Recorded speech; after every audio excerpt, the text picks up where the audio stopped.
Saludos país, aquí Alfonso Torres, soy yo en su espacio Voz para el Cambio por Telecanal 28 para comentar con ustedes, para ustedes, los temas de interés, tanto en el área de la salud, que tenemos nuestro espacio para esto, y en el día de hoy estará Francisca Peguero abordando el tema de la salud desde la perspectiva de la enfermería.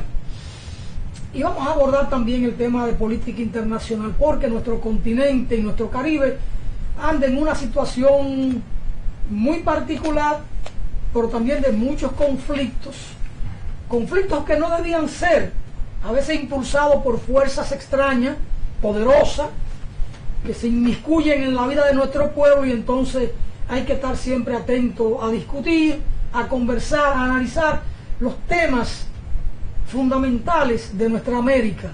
Somos parte de este continente y no podemos estar ajenos al mismo. El Papa Francisco, que ha estado en estos días por Colombia a propósito del tema de la paz, y es claro, como decía Mahatma Gandhi, que no hay camino a la paz es el camino. Y el Papa, hablando del diálogo entre las fuerzas que se encuentran en Colombia, el gobierno, la guerrilla, y no el gobierno como algo temporal, sino como un instrumento que representa unas ideas, unos intereses, y que ha tenido continuidad en estos 50 años en que ha permanecido aquella sociedad en conflicto. Porque lo que menos ha interesado a los gobiernos que ha tenido Colombia son los intereses del pueblo colombiano. Y se ha actuado siempre por la presión del imperio y de intereses económicos que se mueven a lo interno de la sociedad colombiana. Muchos incluso de sus líderes políticos vinculados al tema del narcotráfico, al tema del crimen organizado, como es el caso de Uribe, un hombre que viene de ese mundo. Pero bueno, en América Latina y en cualquier sociedad humana, los que tienen recursos también se imponen en la política. En la República Dominicana, por eso, los que hoy nos gobiernan han procurado establecer su propio imperio económico para no depender de los empresarios, como dependía Joaquín Balaguer, que propiciaba que algunos se enriquecieran y que eso luego entonces le financiaban la campaña, el hacer político. Lo del PLD han decidido no. ¿Por qué tenemos que depender de empresarios? Y se convirtieron ellos mismos en empresarios. Y por eso entonces se habla de esa corporación político-económica que representa su máxima dirección política, el grupo de los 35. Pero bueno, son de las cosas en este mundo de Dios. Decía el Papa, la vida en la tierra es un paso, el amor un espejismo, pero la amistad es un hilo de oro que solo se rompe con la muerte. Entonces nos está llamando el Papa a siempre procurar tener amigos de confianza, amigos sinceros.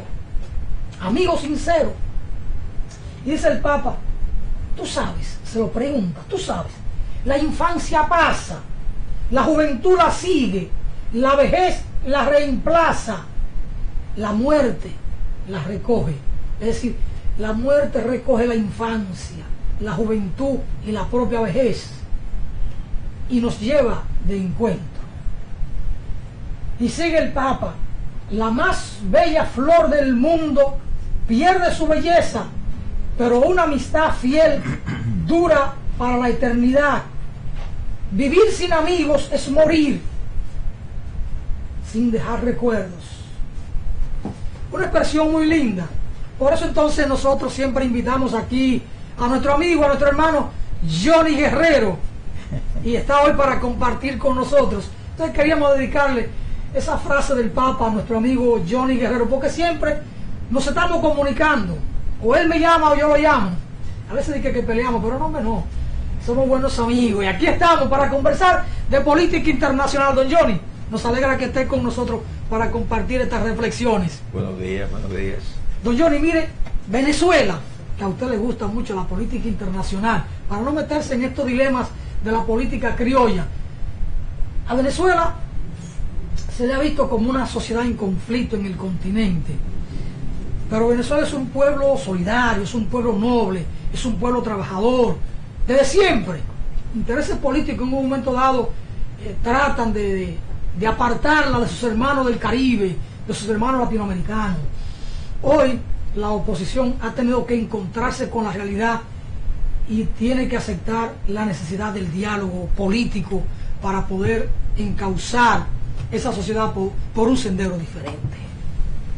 Siempre ha sido la política del gobierno de Maduro, igualmente que el de Chávez, perdón, negociar con la oposición, entrar al diálogo con ellos para evitar ensangrentar al pueblo venezolano, al país. Sin embargo, la posición de la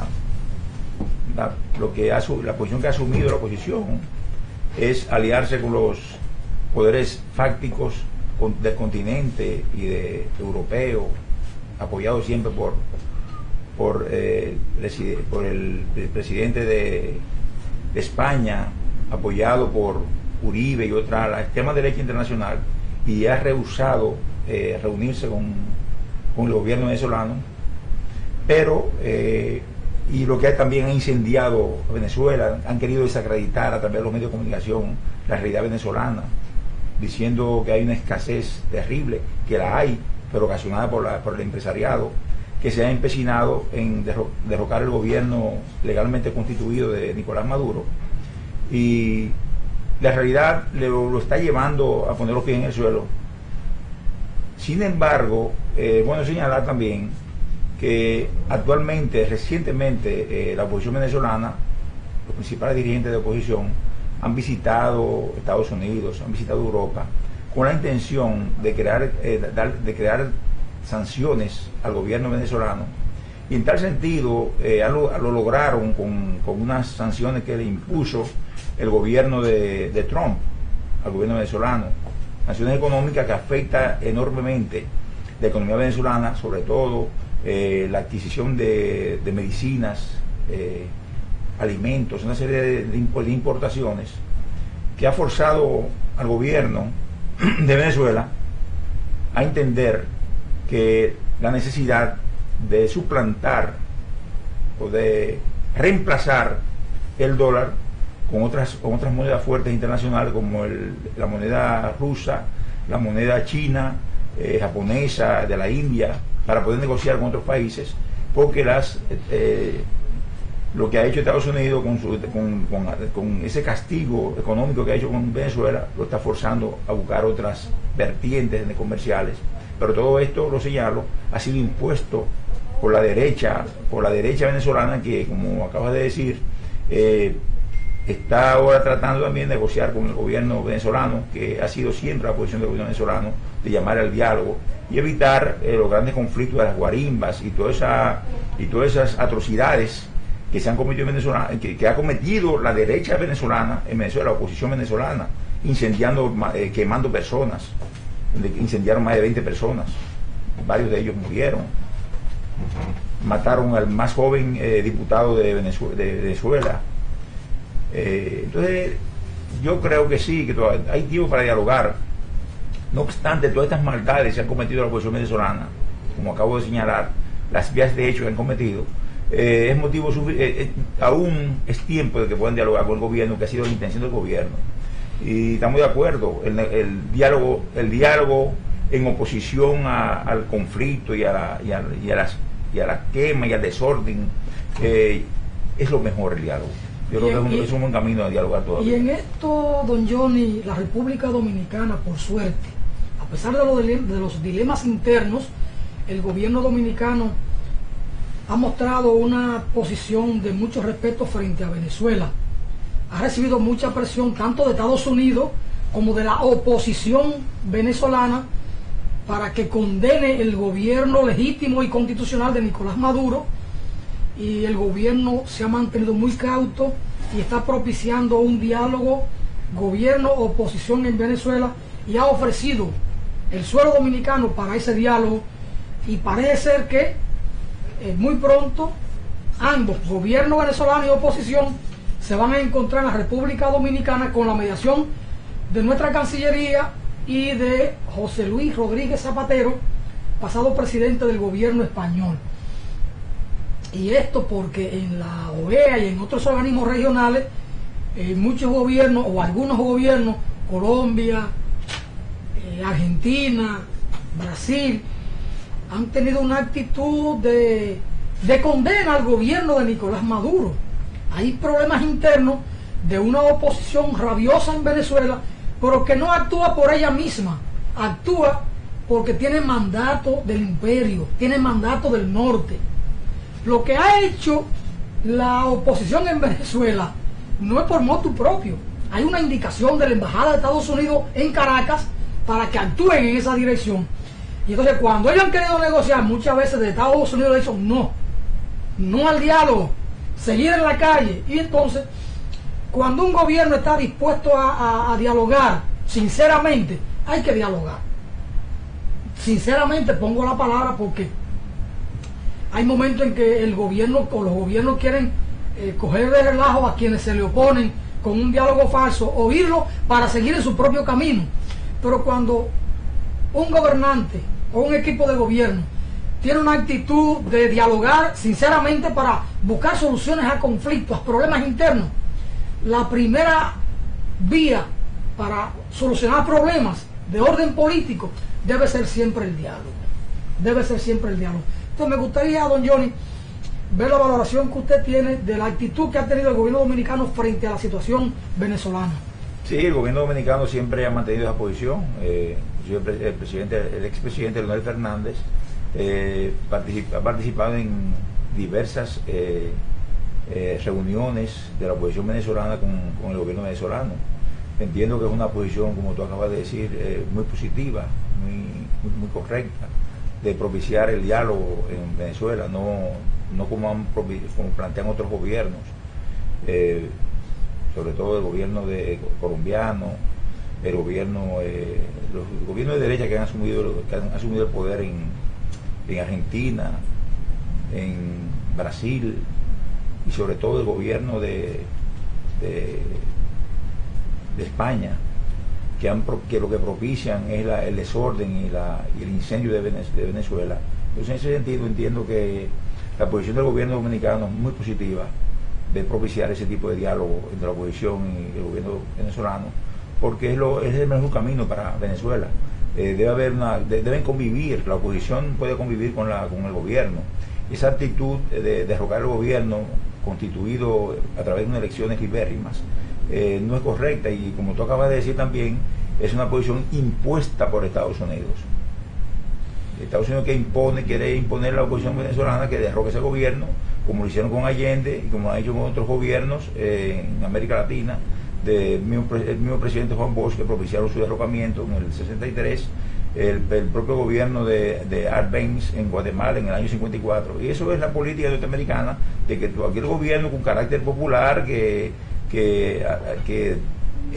evite que las transnacionales y las élites económicas gobiernen ese país, o sea, dominen también no solamente la parte económica, sino también el plano político. Pues estos gobiernos, Estados Unidos, el gobierno norteamericano entiende que no deben subsistir, deben ser derrocados.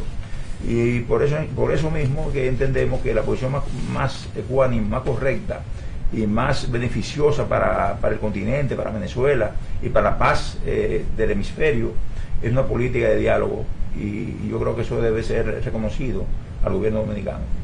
Don Johnny, el mundo sigue en su conflicto muy propio, porque vivimos hablando siempre de la paz, pero vivimos también construyendo misiles y armamento de destrucción masiva, y ese camino no debe ser no es el correcto, y no debe ser nunca el camino a seguir. Eso que se invierte en misiles y armamento de destrucción masiva pudieran ser empleados para eliminar el hambre en la humanidad, para avanzar científicamente, para erradicar los males en términos de salud que hoy padece la humanidad, pero los intereses imponen a todo trance. Don Johnny, mire, Hillary Clinton todavía sigue pataleando. Ya Donald Trump tiene ya 9 meses en el gobierno, porque se juramentó en enero, 21 de enero, y todavía Hillary Clinton está pataleando, diciendo que Rusia la venció, como que los rusos votan en Estados Unidos. Uno tiene que oír cosas en este mundo, pero bueno, ese es su derecho al pataleo. Todavía ahora sacó un libro, Rusia me venció, pero yo pienso que ese libro es para hacer dinero, porque también lo venden a un buen precio y lo ponen a circular y lo van a autografiar. Entonces ahora en el capitalismo hasta con una derrota política, la gente procura hacer negocio. Sí, pero bueno, déjame tocar el tema que tú señalas primero, que tú señalas el tema de los misiles, que lo que tú acabas de decir suena bonito y es correcto también. La proliferación de armas en el mundo, entiendo que no debería llevar el ritmo que lleva. Sin embargo, lo que está ocurriendo ahora mismo en ese sentido es que algunas potencias, sobre todo Estados Unidos, quiere determinar quién tiene armas nucleares y quién no tiene. Y se supone que quien tiene las armas nucleares controla el mundo, porque son amenazas. Esa amenaza, inclusive de terror, aterroriza a la humanidad. Entonces es una imposición de gobernanza internacional quien tiene las armas nucleares. Y en este sentido, te voy a decir, el caso por ejemplo de Israel. Israel es un país muy pequeñito, una franja muy pequeña, y sin embargo es la sexta potencia nuclear mundial. Pero ¿por qué Israel puede ser la sexta potencia mundial en armas nucleares, mientras que Corea no puede hacer pruebas atómicas? Entonces uno se da cuenta inmediatamente del doble rasero de la política internacional llevada a cabo por la Unión Europea, por Estados Unidos, y cuyo brazo militar, la Organización del Tratado Atlántico Norte, la OTAN, quieren impedir que determinados países tengan bombas atómicas, que fue también uno de los motivos, los supuestos motivos para la invasión de Irak, que tenían armas de destrucción masiva. Pero los dueños de las armas de destrucción masiva son Estados Unidos, la Unión Europea e Israel, sobre todo, digo, claro, y otros países, Rusia, China. Pero es el doble rasero de esa política. Yo entiendo que debe haber un desarme, y fue uno de los temas fundamentales de toda la Guerra Fría. Sin embargo, no es así, porque las armas atómicas son una arma de poder político, económico y militar, y eso los imperios quieren mantener el control y la exclusividad de posesión de esas armas en manos de ellos. Y todo ese cuento del tema de Corea trata sobre lo mismo. Es la posición de un gobierno que entiende que tiene derecho también a tener bombas atómicas, mientras otros la tienen, para no sentirse aterrorizado y amarrado por un país tan potente como Estados Unidos, sometido por un país como este, porque entonces ellos entienden que tienen que tener sus bombas nucleares también, y entiendo que están en todo su derecho, hasta tanto no haya un desarme de carácter internacional, que todo el mundo se desarme, que no se logró, como te decía ahorita, durante la Guerra Fría.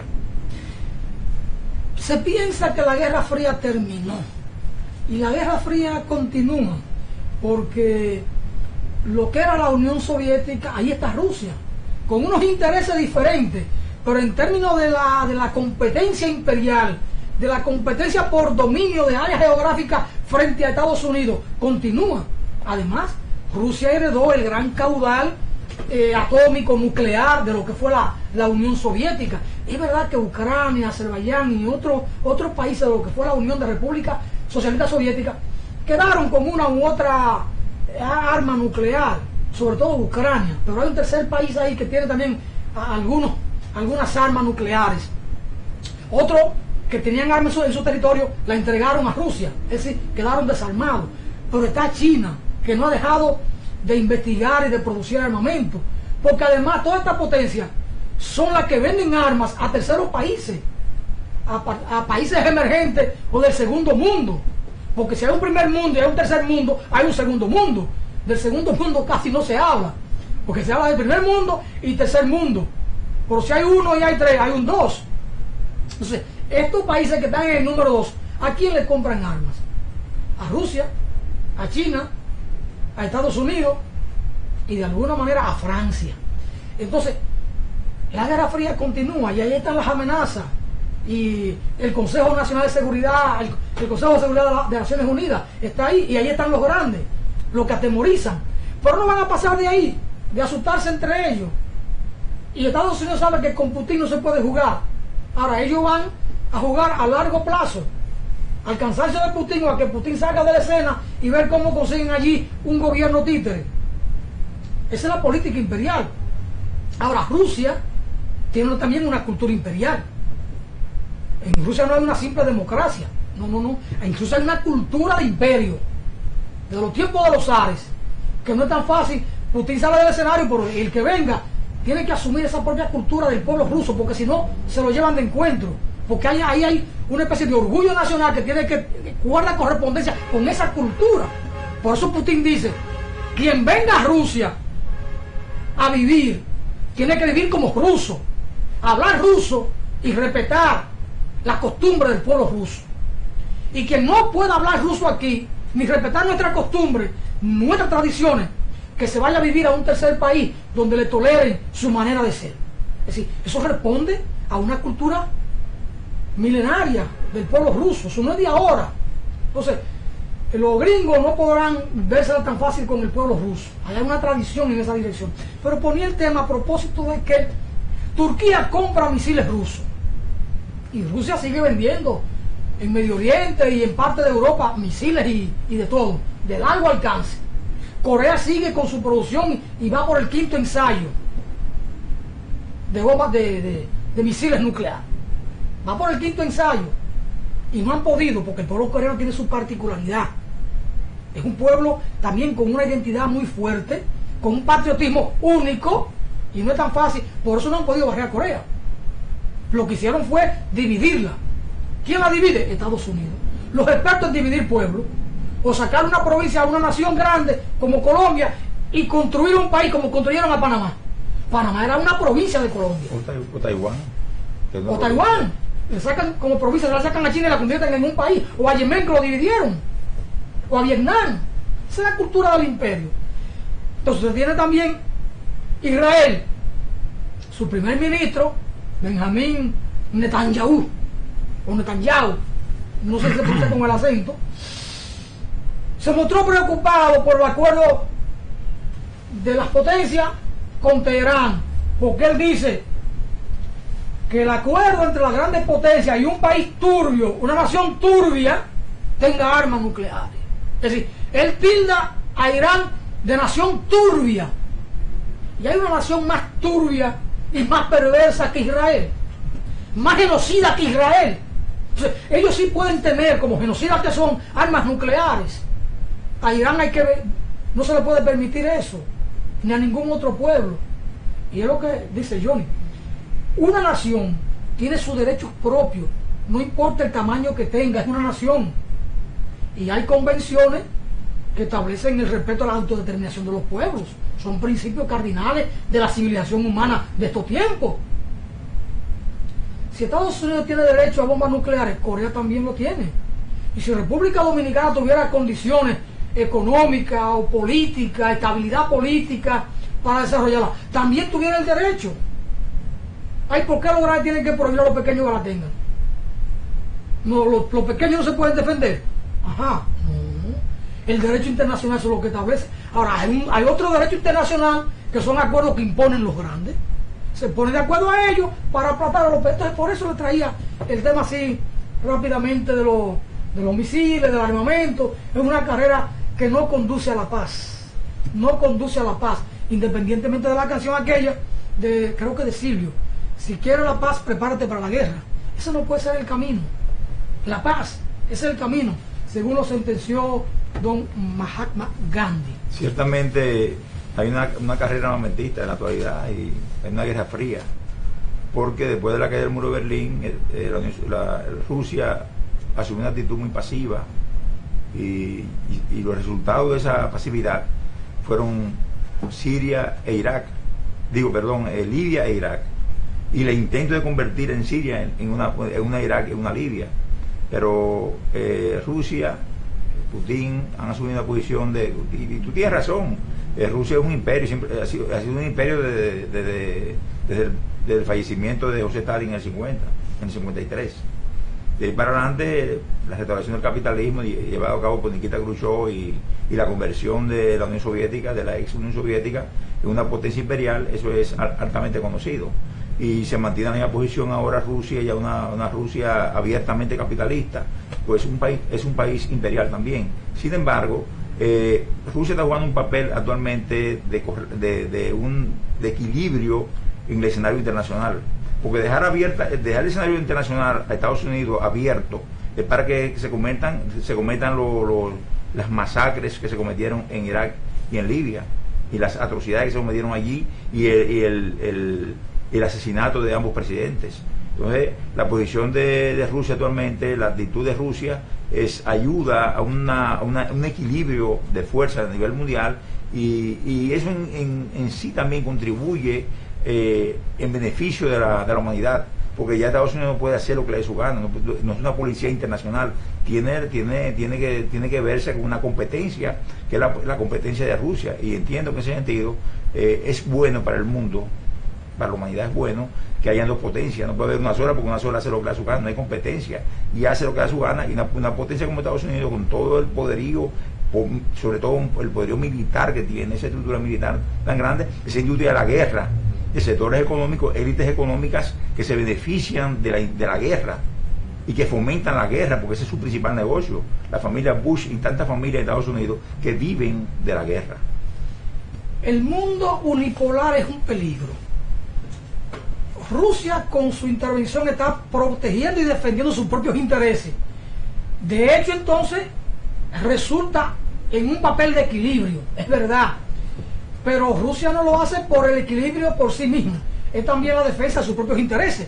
Cuando Rusia se apodera de Crimea es para evitar que le monten una cabeza de playa por ahí con una Ucrania en un momento que está servil al imperio y a las fuerzas europeas. Entonces Rusia tiene que actuar, y cuando Rusia actúa en parte del Medio Oriente es también protegiendo sus propios intereses económicos, porque si Estados Unidos se apropia de Irán, ya se metió en Libia, es a llevarse todo el petróleo que va por ahí, e incluso hay frontera con Rusia, que si Estados Unidos se apodera de ella, desde ahí puede incluso hasta extraer la riqueza petrolera de Rusia. Entonces, hay un conflicto de la geopolítica, pero que está todo mediado por el tema económico y el tema del poder como tal. Entonces, Rusia actúa defendiendo sus propios intereses. Tiene que asegurar la frontera con su territorio, porque Estados Unidos tiene un juego pesado y Rusia lo sabe. Los imperios son así, y cuando más afecta a Estados Unidos su propia crisis interna, determinados recursos que se le van agotando, tienen que salir a otros países a expoliar para compensar o procurar tener sus propias reservas cuando se le van agotando. Entonces, en esto hay no una confrontación, pero hay una tensión por los intereses de cada quien. China se cuida y no se inclina mucho hacia Rusia, pero tampoco hacia Estados Unidos, y China hoy es el principal, junto a Japón, acreedor de Estados Unidos. La crisis de Estados Unidos es profunda. Tanto China como Japón son los principales acreedores de Estados Unidos, y la mayor deuda de Estados Unidos frente a Japón, que la tiene después con China. Pero cuando a China le conviene también llegar a un acuerdo con Rusia para decirle a Estados Unidos, no me fuñan mucho, porque nosotros dos podemos frenarlo. Eso es un juego de la geopolítica, eso está planteado ahí. Pero bueno, son de las cosas, don Johnny, son de las cosas. ¿Qué otro tema tenemos así, don Johnny? Usted vio lo de Francia y el tema laboral, la protesta de los trabajadores franceses que han tomado la calle. Eso está muy, muy serio. Pero allí en Francia los policías no disparan como aquí, que tienen un forcejeo cuerpo a cuerpo con los obreros. Aquí no, aquí disparan a matar. Además aquí ya no te permiten el derecho a la protesta.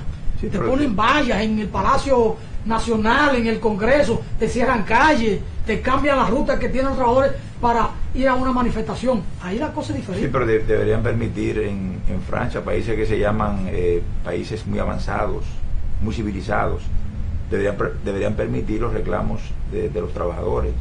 Es un derecho recogido en la mayor parte de las constituciones del mundo. Entonces, reprimir una protesta de trabajadores, sea a tiros o de la forma que sea, no es lo más correcto.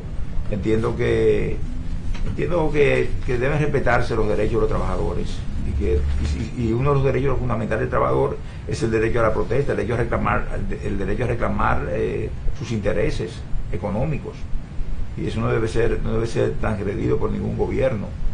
Al contrario, es una forma de que se le den facilidades a los trabajadores para aumentar su nivel de vida, mejorar su nivel de vida. Sin embargo, eso demuestra la posición de de estos países, estos gobiernos de carácter capitalista, que actúan en detrimento de los intereses de los trabajadores, en beneficio de las élites económicas que gobiernan esos países. Porque detrás del telón, quien gobierna estos países son esas élites económicas, esas oligarquías cuyos intereses están en contradicción con los intereses de los trabajadores. Donde quiera se cuecen habas, donde quiera el capital quiere todo, la fuerza laboral, la riqueza que produce la fuerza laboral, y quieren hasta el propio Estado. Eso ocurre en toda parte, donde reina el capitalismo. Aquí es más salvaje que en cualquier otro sitio, pero en definitiva es la misma lógica, esa política neoliberal. En Francia, ¿qué es lo que está en discusión? Una modificación al código laboral, al código de trabajo, para procurar afectar las garantías, los derechos, la conquista de los trabajadores, porque los empresarios, esa política neoliberal, quieren más. ¿A costa de quién?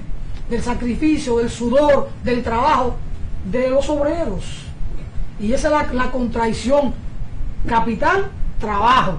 Los clásicos lo plantearon muy claramente. Don Johnny, tenemos que ir a una brevísima pausa para dar paso a Francisca Peguero, y porque aquí los miércoles la voz de la enfermería tiene acto de presencia. Después del segmento de ellos, usted y yo continuamos analizando y comentando de política internacional. Vamos a la pausa.